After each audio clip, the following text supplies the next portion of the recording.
কিয়ামত পর্যন্ত যত মানুষ শহীদ হবে, কি জন্য? আওয়ামী লীগকে ক্ষমতায় বসানোর জন্য শহীদ, বিএনপিকে ক্ষমতায় নেওয়ার জন্য শহীদ, অমুক নেতারে চেয়ারে বসাবার জন্য শহীদ। হ্যাঁ, আল্লাহর দ্বীন দুনিয়াতে বাস্তবায়ন করার জন্য শহীদ হয়েছে। কিয়ামত পর্যন্ত যত মানুষ শহীদ হবে, ছাত্র জনতার আন্দোলনে শাহাদাতের পেয়ালা পান করেছেন মুগ্ধ আমার ভাই, আবু সাইদ আমার ভাই সহ যারা শাহাদাত বরণ করেছেন, এরা যত সওয়াবের অধিকারী হবে। প্রথম যিনি শহীদ হয়েছেন তার আমল নামা একটা সওয়াব সবার পক্ষ থেকে চলে যাবে। কারণ প্রথম শহীদ একজন নারী, পুরুষ না নারী? নারীর মর্যাদা কমছে না বাড়ছে? কিন্তু যে সমস্ত লম্পট চরিত্রহীনেরা বলে নারীর সমান অধিকার চাই, তারা নারীর চূড়ান্ত দুশমন। এরে আম্মা জানেরা, আপনারা একটু মর্যাদা কেন জানেননি? সারা রাতেই বয়ান করলে কি শেষ হবে? আপনাদের নামে আল্লাহ কোরআন শরীফে সূরা নাজিল করেছেন, কি সূরা নিসা আছে না নাই? এই যারা বিয়ার পাগল, বিয়ে হয় না, এত মাইয়া কয় বউ পাইনি, দুনিয়ার আকাম করলে ভাবি কেমনে আসে ওরাও আরামি। এই যারা চরিত্র নষ্ট করে অন্য সব চরিত্রের নারীদের উপরে চরিত্রের কালিমা লিপন করেছে, তোর কপালে ভালো বউ নাই, আছে জল্লা।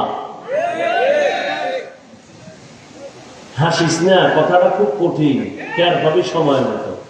ভালো একটা বউ না পাইলে আছে গলায় ফাঁসি দিয়ে মরা ভালো। তো বউ পাবি না কেন? আল্লাহ তো রাখছে, পাবি না কেন? যে আকাম করতেছে মোবাইলে, এই জন্য আল্লাহ বেজার হয়ে যাচ্ছে।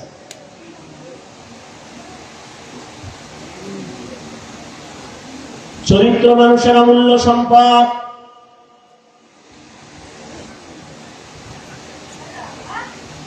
এরে আল্লাহর গোলাম, ভালো করে বুঝো, যেই সমস্ত যুবক বলে আমি ভালো পাত্রী চাই, নেককারিনী একটা মেয়ে চাই, নামাজি কোরআন পড়নেওয়ালা কন্যা চাই, পাই না। বয়স আমার চলে যাইতেছে, বিয়া হয় না। ওলামায়ে কেরাম কয় প্রতিদিন ফজরের নামাজ পড়িয়া সূরা নিসা পড়, নিসা সূরাটা পড়, নেককারিনী বিবির সন্ধান আল্লাহ ব্যবস্থা করে দিবেন। সূরা নিসা নারীদের নামের সূরা। আবার জমিনের মধ্যে একজন নারীর নাম নিয়ে আল্লাহ পাক আলাদা সূরা নাযিল করেছেন। নাম কি? সূরা মারিয়াম। ঈসা নবীর মা মারিয়ামের নামে সূরা আল্লাহ দিলেন। কে সে মারিয়াম? ঈসা নবীকে আল্লাহ দুনিয়ায় পাঠাইছেন, কোন বাবা ছিল না। মারিয়ামের উপর অত্যাচার। এই মারিয়াম, এই ছেলে কই পাইছো? বাবা ছাড়া সন্তান এটা কেমনে হয়? এই নিয়ে কিলেকিলি করে দুই দল। একদল কয় যেহেতু ঈসার বাবা নাই, আল্লাহ তার বাবা। আর এক দল কয় যেহেতু ঈসার কোনো বাবা নেই, অতএব ঈসা যার সন্তান। নাউযুবিল্লাহ।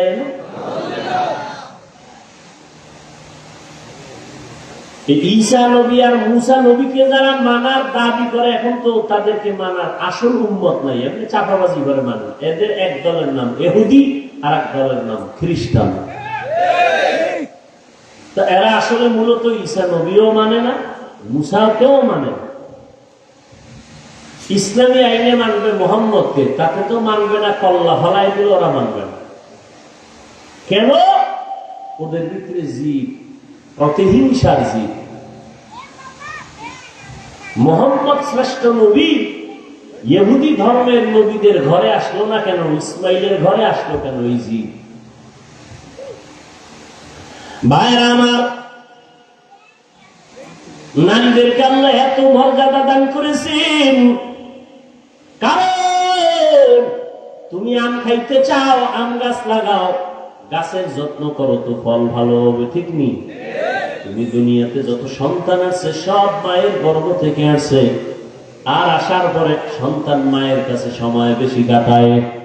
মা আর বাবার তুলনায় সন্তান মায়ের থেকে আদর্শ শিখে বেশি, কারণ বাবা সময় দিতে পারে না, সন্তান মায়ের কাছে থাকে, মা সময় দেয়, মাকে ফলো করে। এই জন্য একটা মার পাত্র যখন ভালো হবে, ফ্যাক্টরি যখন ভালো হবে, মাও ভালো হবে। মায়ের আদর্শ যখন ভালো হবে, সন্তানের আদর্শটাও ভালো হবে।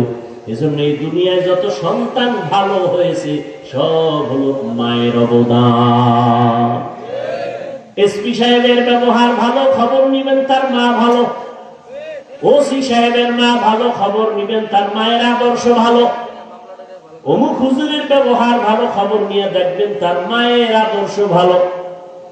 এরে আম্মা জানেরা, এ দুনিয়ায় সন্তান আল্লাহ দান করেছেন, সন্তানটাকে মানুষ বানানোর জন্য আপনার অবদান থাকতে হবে, আদর্শ থাকতে হবে, না হায়া কেন যাবে না। এই জন্য মায়ের মর্যাদা অনেক বেশি। যদিও কোনো মা নবী না, কোনো মা নবী না, কিন্তু নবীদের মা।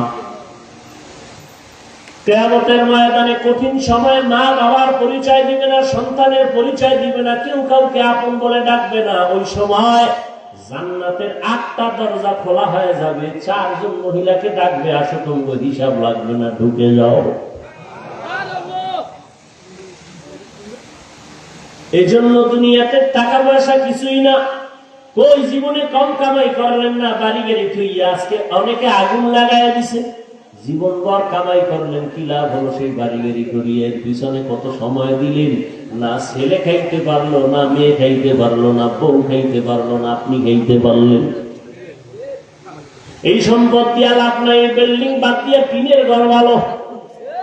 কি এই জন্য একটা ভালো রমণী ঘরে আনবেন, যে আপনার জীবনটাকে সুন্দর করার জন্য জীবন দিয়ে চেষ্টা করবে। যেই মহিলা ঘরে আসিয়া বলবে তোমার বেতন যে কয় টাকা, ওই টাকা আনবার 1টা টাকা বাড়তি আনলে আমাকে আলাদা হিসাব দিতে হবে, বাড়তি টাকা কোথা থেকে এনেছ। প্রত্যেকটা মা যদি ঘরের মধ্যে স্বামীর মাসের টাকা হিসাব নেয়, কোন স্বামী হারাম টাকা ঘরে ঢুকাইতে সাহস পাবে না। আম্মা জানেরা কয় আরো আনো, আরো আনো।